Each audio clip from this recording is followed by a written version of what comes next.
یہ مزہ تو یہاں چکھو اور یہ سمجھ لو کہ کافروں کے لیے آخرت میں دوزخ کا عذاب بھی تیار ہے۔ اے اہل ایمان، جب میدان جنگ میں کفار سے تمہارا مقابلہ ہو تو ان سے پیٹھ نہ پھیرنا، اور جو شخص جنگ کے روز اس صورت کے سوا کہ لڑائی کے لیے کنارے کنارے چلے، یعنی حکمت عملی سے دشمن کو مارے یا اپنی فوج میں جا ملنا چاہے،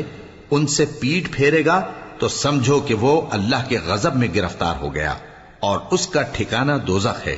اور وہ بہت ہی بری جگہ ہے۔ بس تم لوگوں نے ان کفار کو قتل نہیں کیا بلکہ اللہ نے انہیں قتل کیا، اور اے نبی، جس وقت تم نے کنکریاں پھینکی تھیں تو وہ تم نے نہیں پھینکی تھی بلکہ اللہ نے پھینکی تھی۔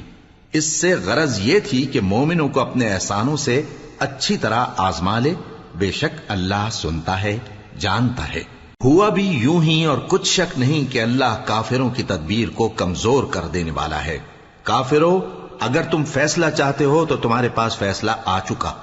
اگر تم اپنے افعال سے باز آ جاؤ تو تمہارے حق میں بہتر ہے، اور اگر پھر نافرمانی کرو گے تو ہم بھی پھر تمہیں عذاب کریں گے، اور تمہاری جماعت خواہ کتنی ہی بڑی ہو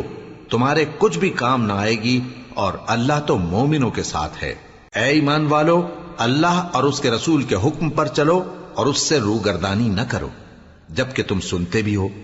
اور ان لوگوں جیسے نہ ہونا جو کہتے ہیں کہ ہم نے سن لیا مگر حقیقت میں نہیں سنتے۔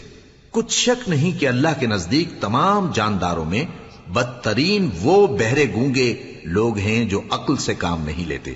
اور اگر اللہ ان میں خیر کی طلب دیکھتا تو ان کو سننے کی توفیق بخشتا،